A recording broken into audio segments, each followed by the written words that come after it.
जय जगन्नाथ बंधुगण आज आपको स्वागत करुच्ची मो YouTube channel Subrat astro Odia YouTube channel को।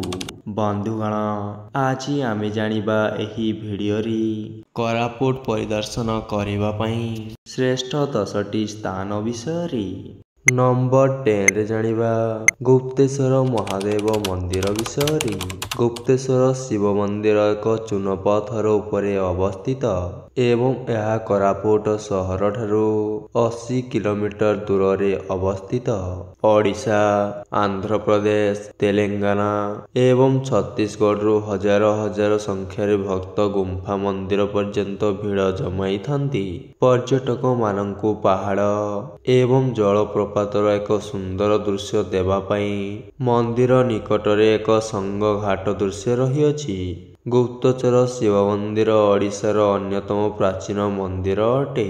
गुप्तेश्वर गुंफा नामक एक गुंफा भितरे भगवान शिवंको पूजा करा जाए। शिव मंदिर रे पहुंचिबा पई आपनंकु 200 पाहाच चढ़िबाकू पड़िबो। कोरापुट जिला परिदर्शन करिबा पई गुप्तेश्वर गुंफा होची सर्वोत्तम स्थान अटे।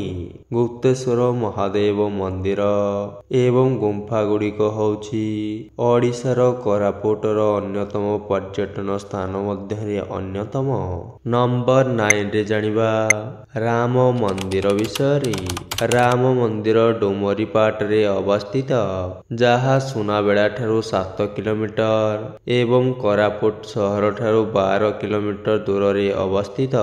एही स्थानर अंचल रे प्रसिद्ध श्री राम मंदिर प्रतिष्ठा करा जाइअछि। आंठुए हनुमान प्रतिमूर्ति एही स्थानर अन्य एक पर्यटन स्थली एवं ओडिशार द्वितीय सर्वोच्च आंठुए हनुमान प्रतिमूर्ति अटे। राम नवमी पर्व होची मंदिर गुड़िकर मुख्य पर्व अटे। एही मंदिर भावरे एहार पानोरामिक पिक्चर्स पई हजार हजार परिदर्शक एवं तीर्थस्थान आकर्षित करुछि। पिकनिक एवं धार्मिक गुरुत्व पई एक मंदिर एक सुंदर स्थान अटे। एही मंदिरटी कोरापुट जिलार एक प्रसिद्ध मंदिर एवं पर्यटन स्थान अटे। नंबर 8 रे जानिबा रानी डुडुमा जलप्रपात विषय रे। रानी डुडुमा जलप्रपात नंदपुर पहाड़र शीर्ष रे अवस्थित एवं नंदपुर ग्राम ठारू मात्र 3 किलोमीटर दूर रे अवस्थित। सेमिली गुड़ा ठारू एहा प्राय 26 किलोमीटर एवं कोरापुट टाउन ठारू 45 किलोमीटर दूर रे अवस्थित।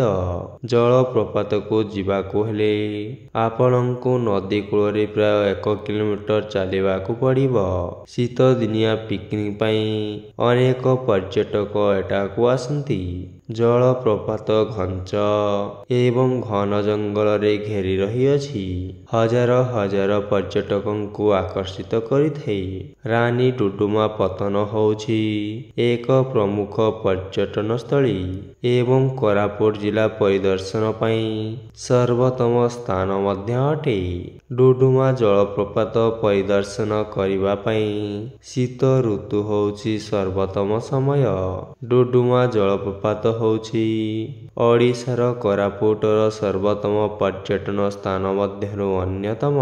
नंबर 7 रे जानिबा सुनाबेड़ा विषय रे।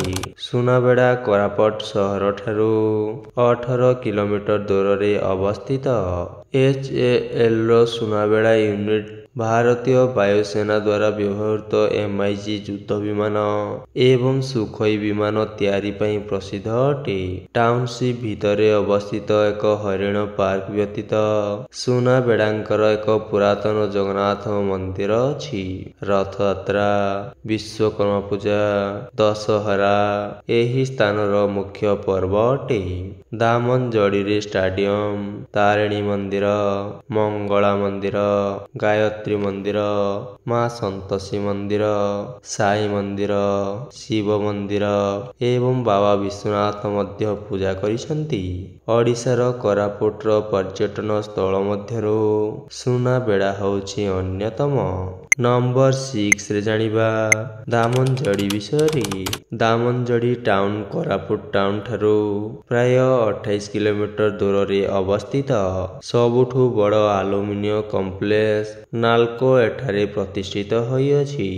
ଏହାର ଏକ ବ୍ରହ୍ମାଣ୍ଡ ସଂସ୍କୃତି ରହିଛି ଏବଂ ଜଗନ୍ନାଥ ମନ୍ଦିର, ମା କଣ୍ଟାବାଉସିନୀ ମନ୍ଦିର, ଶିରିଡ଼ି ସାଇବାବା ମନ୍ଦିର, ହନୁମାନ ମନ୍ଦିର, ୟୁନିୟନ ଚର୍ଚ୍ଚ, ଦାମନଯୋଡ଼ି ମସଜିଦ ପରି ଅନେକ ଧର୍ମକୁ ସ୍ୱୀକାର କରିଛି। ଦାମନଯୋଡ଼ିରେ ଷ୍ଟାଡିୟମ, ପାର୍କ, ରାସ୍ତା, ଚାଲିବା ଟ୍ରାକ୍, ବଗିଚା, ବୃକ୍ଷରୋପଣ ଏବଂ ଜଳପ୍ରପାତ ମଧ୍ୟ ଅଛି। ଯଦିଓ ଏହା ଏକ ଧାର୍ମିକ ସ୍ଥାନ, ତଥାପି ପରିଦର୍ଶକ ଏବଂ ପର୍ଯ୍ୟଟକଙ୍କୁ ଆକର୍ଷିତ କରିଥାଏ। ଓଡ଼ିଶାର କୋରାପୁଟ ନିକଟରେ ଦାମନଯୋଡ଼ି ଟାଉନସିପ୍ ସର୍ବୋତ୍ତମ ପର୍ଯ୍ୟଟନ ସ୍ଥାନ ଅଟେ। ନମ୍ବର 5ରେ ହେଉଛି ବାଗ୍ରା ଜଳପ୍ରପାତ। ବାଗ୍ରା ଜଳପ୍ରପାତ ଜୟପୁର ଠାରୁ ପ୍ରାୟ 9 କିଲୋମିଟର ଏବଂ କୋରାପୁଟ ସହର ଠାରୁ 15 କିଲୋମିଟର ଦୂରରେ ଅବସ୍ଥିତ। ଏହି ସ୍ଥାନର ଦୃଶ୍ୟ ସୌନ୍ଦର୍ଯ୍ୟ ଜଳପ୍ରପାତ ପାଇଁ ଆକର୍ଷଣୀୟ ଅଟେ। ଜଳପ୍ରପାତର ଜଳସ୍ତର କୋଲାବ ଡ୍ୟାମରୁ ମୁକ୍ତ ଜଳ ଉପରେ ନିର୍ଭର କରେ। ପଥର ସହିତ ଏହାର ଏକ ବଡ଼ ଖୋଲା ସ୍ଥାନ ଅଛି, ଯେଉଁଠାରେ ଏହା ପିକନିକ୍ ପାଇଁ ଉପଯୁକ୍ତ ଏବଂ ପଥର ଦ୍ୱାରା ଘେରି ରହିଥିବା ଏକ ଛୋଟ ଝରଣା ଅଛି। ଏହି ପତିତପାବନ ପାହାଡ଼ ଏବଂ ଘଞ୍ଚ ଜଙ୍ଗଲରେ ଘେରି ରହିଅଛି। ବାଗ୍ରା ଝରଣା ହେଉଛି ଜୟପୁର ଟାଉନ ନିକଟରେ ଏକ ପର୍ଯ୍ୟଟନ ସ୍ଥାନ। ସୁନ୍ଦର ଜଳପ୍ରପାତ ଏବଂ ପ୍ରାକୃତିକ ପରିବେଶ ପାଇଁ ପର୍ଯ୍ୟଟକମାନେ ଦୂରଦୂରାନ୍ତରୁ ଏଠାକୁ ଆସନ୍ତି। ଏହି ଜଳପ୍ରପାତ ସ୍ନାନ କରିବା ପାଇଁ ଆନନ୍ଦଦାୟକ ଏବଂ ପିକନିକ୍ ପାଇଁ ଶୀତ ହେଉଛି ଉପଯୁକ୍ତ ସମୟ। ବାଗ୍ରା ଜଳପ୍ରପାତ ହେଉଛି କୋରାପୁଟ ଜିଲ୍ଲାର ଏକ ଲୋକପ୍ରିୟ ପର୍ଯ୍ୟଟନ ସ୍ଥଳୀ ମଧ୍ୟରୁ ଅନ୍ୟତମ। ନମ୍ବର 4ରେ ଜାଣିବା ଆଦିବାସୀ ସଂଗ୍ରହାଳୟ ବିଷୟରେ। ଆଦିବାସୀ ସଂଗ୍ରହାଳୟ ପ୍ରଭୁ ଜଗନ୍ନାଥ ମନ୍ଦିର କୋରାପୁଟ ପଛରେ ଅବସ୍ଥିତ। ସଂଗ୍ରହାଳୟରୁ ଖଣି ସଂଗ୍ରହ, ପୋଷାକ, ହାତରେ ବୁଣା ପୋଷାକ, ବାଦ୍ୟଯନ୍ତ୍ର ପର୍ଯ୍ୟଟକମାନଙ୍କୁ ଆଦିବାସୀମାନଙ୍କର ସଂସ୍କୃତି ଏବଂ ଐତିହ୍ୟ ବିଷୟରେ ଶିକ୍ଷା ଦେଇଥାଏ। ପରିଦର୍ଶନ କରିବାକୁ ଏକ ଭଲ ସ୍ଥାନ ଅଟେ। ଏହା ଆପଣଙ୍କୁ ଏହି ଅଞ୍ଚଳର ଆଦିବାସୀ ସଂସ୍କୃତି ବିଷୟରେ କିଛି ମୌଳିକ ଜ୍ଞାନ ଦେବ, ଯାହାକି ବହୁ ପୂର୍ବରୁ କୋରାପୁଟର ଏକ ଅଂଶ ଥିଲା।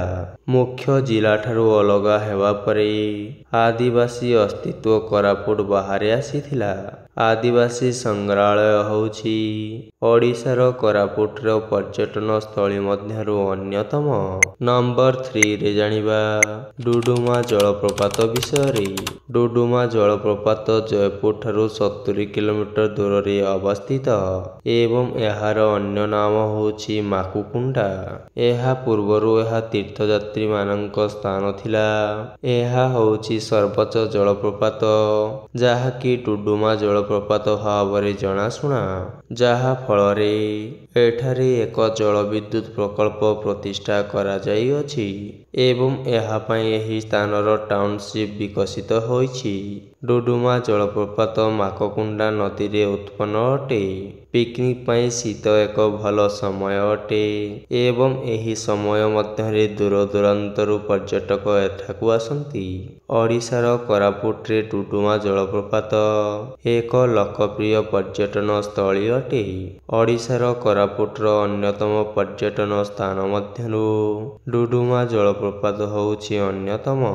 ନମ୍ବର 2ରେ ହେଉଛି Maliguda tunnel bridge. Maliguda tunnel bridge Maliguda ଗାଁର ଉପର ପାହାଡ଼ରେ ଅବସ୍ଥିତ ଏବଂ ଜୟପୁର ଠାରୁ 35 କିଲୋମିଟର ଏବଂ କୋରାପୁଟ ସହର ଠାରୁ 50 କିଲୋମିଟର ଦୂରରେ ଅବସ୍ଥିତ। ଭାରତର ଚତୁର୍ଥ ସର୍ବୋଚ୍ଚ ବ୍ରିଜ ରେଳ ଟନେଲ ଏକ ପାହାଡ଼ର ଶୀର୍ଷରେ ଛିଡ଼ା ହୋଇଅଛି। ଜାପାନୀ ସହଯୋଗରେ ମାଲିଗୁଡ଼ା ଟନେଲ ନିର୍ମାଣ କରାଯାଇଅଛି। ବକ୍ର ଉପରେ ଟ୍ରେନ୍ ସାପ ଧୂଆଁ ସହିତ ଟନେଲରେ ପ୍ରବେଶ କରିବା ଏକ ଗୌରବୀୟ ଚିତ୍ର ପ୍ରଦାନ କରେ। ଟନେଲ ତଳେ ଏକ ସୁନ୍ଦର ଝରଣା ପ୍ରବାହିତ ହୁଏ, ଯାହାକି କୋରାପୁଟର ଅନ୍ୟ ଏକ ପର୍ଯ୍ୟଟନ ସ୍ଥଳୀ ଅଟେ। ଟନେଲ ଗୁଡ଼ିକର ମେଟ୍ରୋ ଗଭୀରତା 5 ଡିଗ୍ରୀ ପର୍ଯ୍ୟନ୍ତ ତୀକ୍ଷ୍ମ ବକ୍ରତା ଏବଂ ଖାଲ ଗ୍ରେଡିଏଣ୍ଟ ଅଛି। ଏହି ସୁନ୍ଦର ସ୍ଥାନ ଜଙ୍ଗଲ, ପାହାଡ଼ ଏବଂ ଜଳପ୍ରପାତରେ ଆଚ୍ଛାଦିତ ଅଟେ। ମାଲିଗୁଡ଼ା ଟନେଲ ବ୍ରିଜ ହେଉଛି ଦୀର୍ଘତମ ଟନେଲ ଏବଂ ଓଡ଼ିଶାର କୋରାପୁଟର ଏକ ପର୍ଯ୍ୟଟନ ସ୍ଥାନ ଅଟେ। ନମ୍ବର 1ରେ ଜାଣିବା ଦେଓମାଳି ମାଉଣ୍ଟେନ ବିଷୟରେ।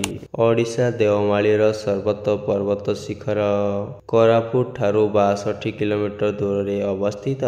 ଇକୋ ଟୁରିଜିମ ଏବଂ ଟ୍ରେକିଂ ପାଇଁ ଦେଓମାଳି ପ୍ରସିଦ୍ଧ ଅଟେ।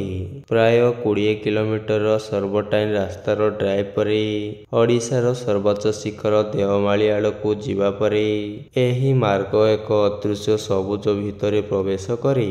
ଭାରତର ପୂର୍ବ ଘାଟର ସର୍ବନିମ୍ନ ସମୁଦ୍ର ପତନଠାରୁ 1672 ମିଟର ଉପରେ ଅଟେ।